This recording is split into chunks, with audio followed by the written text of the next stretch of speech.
যুবদলের নেতৃবৃন্দরা যারা এসেছেন, আমার পক্ষ থেকে তথা উপজেলা যুবদলের পক্ষ থেকে অনুরোধ থাকবে, মিছিলের সময় যেন কোনোভাবে হুড়োহুড়ি করা না যায়, কোনোভাবে যেন বিশৃঙ্খলা সৃষ্টি না হয়, সেই রকম দায়িত্ব আপনাদের নিতে হবে।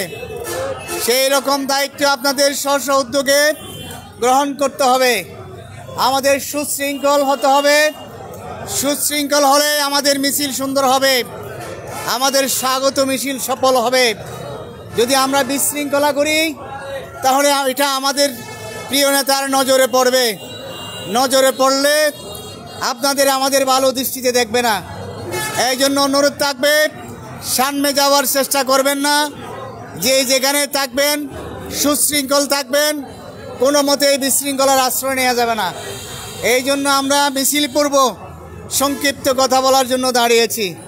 সংগ্রামী বন্ধুগণ, আমরা দীর্ঘ 17 বছর এই সময় পাওয়ার জন্য, এই পরিস্থিতি পাওয়ার জন্য আন্দোলন করেছি, সংগ্রাম করেছি।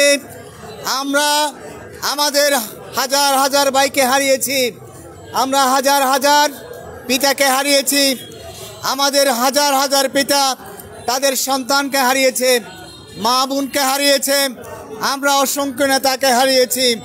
অসংখ্য নেতা এখনও গুম হওয়া থেকে ফিরে আসেনি।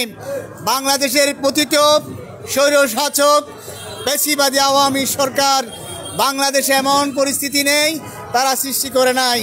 তারা বাংলাদেশে নৈরাজ্য করে, বাংলাদেশের টেকনাফ থেকে তেঁতুলিয়া, রূপসা থেকে পাথুরিয়া রাজনীতির নামে নৈরাজ্য করেছে, রাজনীতির নামে লুটপাট করেছে, রাজনীতির নামে দর্শনের মঞ্চ তৈরি করেছে বাংলাদেশে।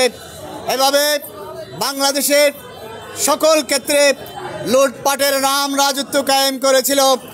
অবশেষে তারা বাংলাদেশের মাটি থেকে গত 5 আগস্ট বাংলাদেশের মাটি ত্যাগ করে তাদের একমাত্র নিরাপদ আবাসস্থল শেখ হাসিনার নানার বাড়ি ভারতে গিয়ে আশ্রয় গ্রহণ করেছে। প্রিয় ভাইরা আমার, আজকে এই পরিস্থিতি আমরা লাখো শহীদের আত্মত্যাগের বিনিময়ে আমরা এটা পেয়েছি। এই পরিস্থিতিকে আমাদের ধরে রাখতে হবে। আজকে এই পরিস্থিতিতে আমাদের আপনাদের সমর্থনে তথা 17 কোটি মানুষের সমর্থনে বাংলাদেশে একটি অন্তর্বর্তীকালীন সরকার আজকে প্রতিষ্ঠা পেয়েছে। তারা আজকে এই দেশে রাষ্ট্র পরিচালনার দায়িত্ব গ্রহণ করেছে। আমরা বলতে চাই, এই সরকারকে আমরা তৃণমূল থেকে বলতে চাই, জনগণের সমর্থনে আপনারা অল্প সময়ের জন্য দায়িত্ব গ্রহণ করেছেন। আমাদের দাবি হচ্ছে, আমরা গণতন্ত্রের জন্য সংগ্রাম করেছি, আমরা ভোটের অধিকার ফিরে পাওয়ার জন্য লড়াই করেছি, আমরা আত্মাহুতি দিয়েছি এই অধিকার ফিরে পাওয়ার জন্য। আপনাদের উদ্দেশ্যে আমাদের দাবি হচ্ছে, কাল বিলম্ব না করে আপনারা অতি শীঘ্রই নির্বাচনের ব্যবস্থা করুন। আপনারা সংস্কারের নামে জাতীয় নির্বাচনের আগে তথাকথিত স্থানীয় সরকার দিয়ে জাতির সাথে নির্বাচনের নামে প্রহসন করবেন না। আপনারা স্থানীয় নির্বাচন আগে দিয়ে আমরা বুঝতে পেরেছি একটি রাজনৈতিক দলকে তৈরি করে আপনারা নির্বাচনকে বিলম্বিত করে পিছনের দরজা দিয়ে একটি সংগঠনকে বাংলাদেশের রাজনীতির আকাশে খাড়া করার চেষ্টা করছেন। এটা জাতি জেনে গেছে, এদেশের জনগণ জেনে গেছে। সুতরাং যেই সংবাদ, যেই গোপন রহস্য জাতি জেনেছে, সেই বিষয় নিয়ে আপনারা আর খেলা করবেন না, আর দেরি করবেন না, আর বিলম্ব করবেন না।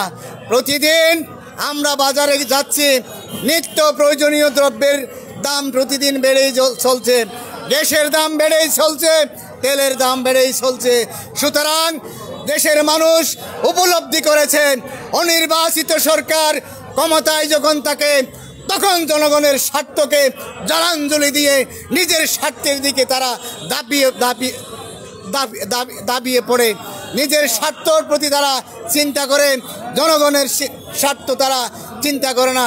এই জন্য আমরা বুঝতে পেরেছি আপনাদের হাতে ক্ষমতা দীর্ঘদিন রাখা আমরা শুভকর মনে করি না, আমরা মঙ্গলজনক মনে করি না।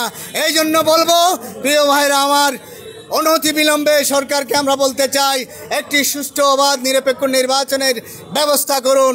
অনর্থক সংস্কারের নামে কাল বিলম্ব না করে জাতিকে মুক্তি দিন। এই প্রত্যাশা, জাতির প্রত্যাশা পূরণ করুন, জাতির ভাষা বুঝে নিন। পরিশেষে প্রিয় ভাইরা আমার, আজকে স্বাগত মিছিলকে আমরা সার্থক করব, সফল করব। প্রিয় নেতা সালাউদ্দিন ভাইকে আমরা দেখিয়ে দেব চকরিয়া উপজেলা যুবদল এখনও সুশৃঙ্খল আছে, ইউনিয়ন পর্যায়ের যুবদল এখনও সুশৃঙ্খল আছে। সবাইকে ধন্যবাদ। আসসালামু আলাইকুম।